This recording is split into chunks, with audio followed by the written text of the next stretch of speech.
This is Stan. Stan is going to the Arctic. I've brought 11 layers.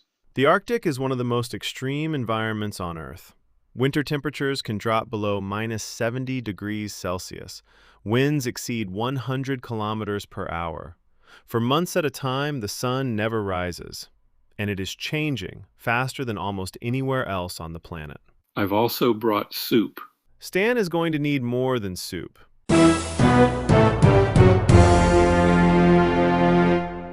The Arctic is not a continent. This is one of the most common misconceptions about it. Unlike Antarctica at the South Pole, which is a landmass covered in ice, the Arctic is an ocean. The Arctic Ocean, covered by a layer of sea ice that expands and contracts with the seasons, surrounded by the northern edges of North America, Europe, and Asia. So I'm standing on frozen ocean. In many places, yes. The sea ice Stan is standing on is typically 2 to 3 meters thick, but in some areas far thinner.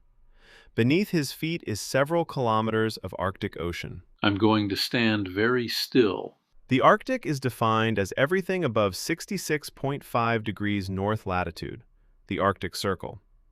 Within this region, temperatures average minus 34 degrees Celsius in winter and rise to just above freezing in summer. It is home to some of the most extraordinary wildlife on Earth and some of the most ancient ice on the planet. And it's getting warmer. Faster than almost anywhere else, but we'll get to that. The cold of the Arctic is not simply uncomfortable.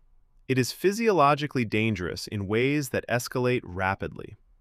At minus 10 degrees Celsius, exposed skin begins to feel painful.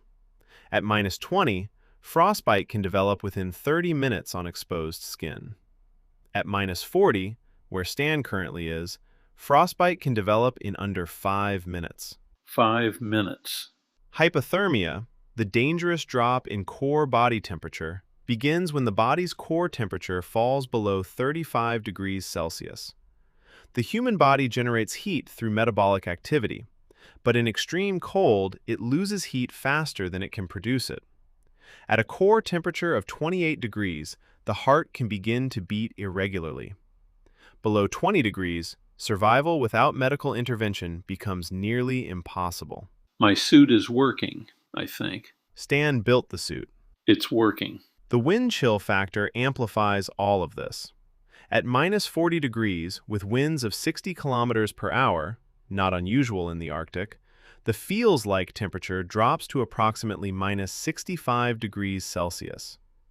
Norwegian explorer Roald Amundsen, who led the first successful expedition to the South Pole in 1911, described polar cold as something that doesn't feel like cold at all after a certain point.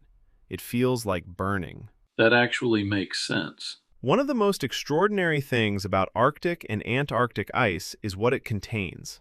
A record of Earth's entire atmospheric history going back hundreds of thousands of years. As snow falls and compresses into ice over millennia, it traps tiny air bubbles. Those bubbles contain samples of the atmosphere from the moment they were sealed in. The ice is full of ancient air? Ancient air, ancient dust, ancient pollen, ancient volcanic ash. Every layer is a year. Reading an ice core is like reading Earth's diary.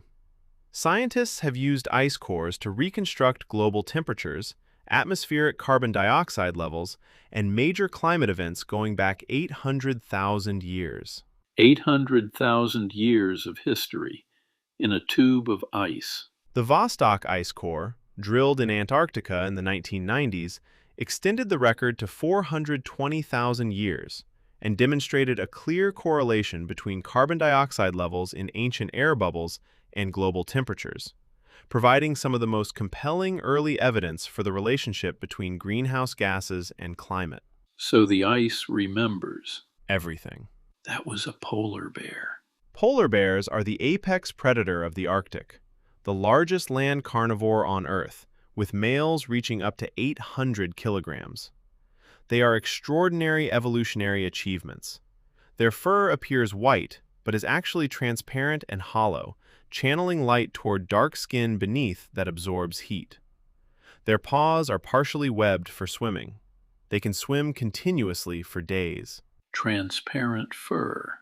The Arctic also supports Arctic foxes, which change coat color with the seasons, white in winter, brown in summer, a phenomenon called seasonal camouflage. Narwhals, whose tusks are actually elongated teeth used for sensing their environment. Walruses, whose blubber layer reaches 15 centimeters thick. And beneath the ice, an entire ecosystem of algae, zooplankton, and fish that forms the base of the Arctic food web. An entire world under the ice. A world that has existed in its current form for millions of years. The Arctic is warming at roughly 4 times the global average rate, a phenomenon scientists call Arctic amplification. Since 1979, when reliable satellite measurements began, Arctic sea ice extent has declined by approximately 13% per decade. The oldest and thickest sea ice, ice that has survived multiple summers, has declined even faster. 4 times faster than the rest of the planet. Because of feedback loops. When sea ice melts, it exposes dark ocean water beneath. Dark water absorbs far more solar energy than reflective white ice. This is called the albedo effect.